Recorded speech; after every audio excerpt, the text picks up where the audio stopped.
वक्फ का मतलब है देवोत्तर, भगवान को, खुदा को समर्पित।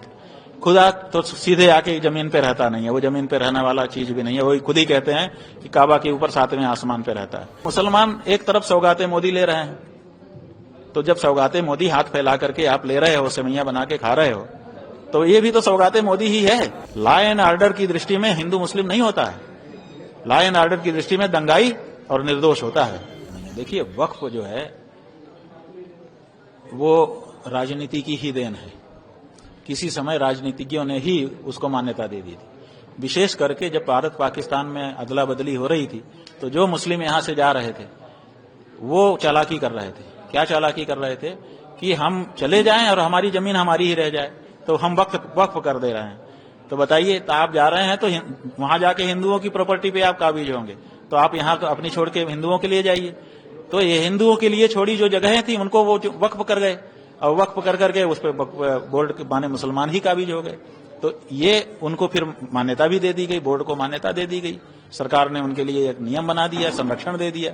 तो ये राजनीतिक संरक्षण के कारण वक्फ बोर्ड के बाद इतनी संपत्ति आ गई, जबकि उस पर अधिकांश पर हिंदुओं का दावा था, क्योंकि जो पाकिस्तान की ओर से हिंदू आए थे उनको उस जगह को आवंटित किया जाना चाहिए था। अब हो गया।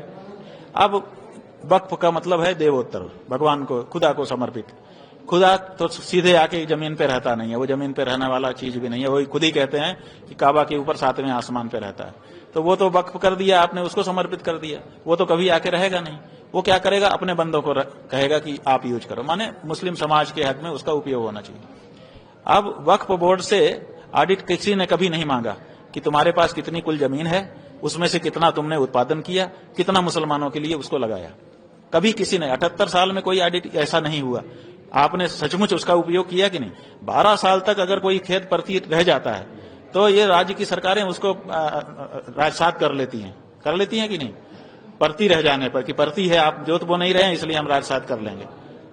अब 78 साल से इनकी जाने कितनी जगहें परती पड़ी हैं, आपने कभी राजसात नहीं किया। आपने कहा कि वक्फ बोर्ड का ही नियम चलेगा।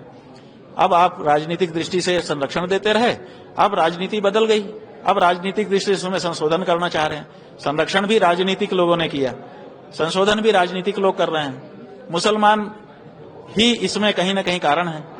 अब मुसलमान एक तरफ सौगाते मोदी ले रहे हैं, तो जब सौगाते मोदी हाथ फैला करके आप ले रहे हो, सेवैयां बना के खा रहे हो, तो ये भी तो सौगाते मोदी ही है। इसको इनकार क्यों कर रहे हो, थू थू क्यों कर रहे हो?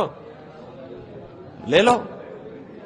तभी तो मुर्शिदाबाद जैसी घटना हो रही। भाई, मुर्शिदाबाद जैसी घटना कोई भी करे, मुर्शिदाबाद जो है, देखिए ये जब लॉ एंड ऑर्डर का सवाल आ जाता है, उसमें जब कोई मुस्लिम हिंदू कहता है तो हमको बिल्कुल समझ में नहीं आता। लॉ एंड ऑर्डर की दृष्टि में हिंदू मुस्लिम नहीं होता है, लॉ एंड ऑर्डर की दृष्टि में दंगाई और निर्दोष होता है। तो अगर दंगाई चिन्हित करके पकड़ लिए जाए और लटका दिया जाए, माने कड़ा दंड दिया जाए, रूह कांप जाएगी। लेकिन सरकारें ये नहीं करती हैं, और सरकारें ये नहीं करती हैं, जिसके कारण राजनीतिक लोग ये सब बीच बीच में करते रहते हैं, निर्दोष जनता भरपाई करती रहती है। अब वहां हिंदू मुस्लिम की राजनीति आ गई है, भाजपा हिंदू की राजनीति करेगी, ममता मुस्लिम की राजनीति करेंगी। मारा कौन जाएगा? कुछ हिंदू कुछ मुसलमान, ज्यादा हिंदू कुछ मुसलमान। भाई, मंदिरों में तो ताकत नहीं है, आपके कहने से हम मान ले रहे हैं थोड़ी देर के लिए कि ताकत नहीं है, टूट गए। तुम्हारे माता पिता में भी ताकत नहीं थी, उन्होंने क्यों नहीं रोका? तुम्हारे दादा दादी परदादा परदादी कोई तो रहे होंगे, उन्होंने क्यों नहीं रोका कि हमारे देश में तुम बाहर से आए हो, आक्रमणकारी हो, खबरदार जो किसी को छुआ। हम तो मस्जिद को भी बचाते हैं, आप तो सबको बचा रहे हो ना, तो आपने मंदिर को क्यों नहीं बचा लिया? आप तो राजनेता हो, आपकी दृष्टि में तो सब होना चाहिए था।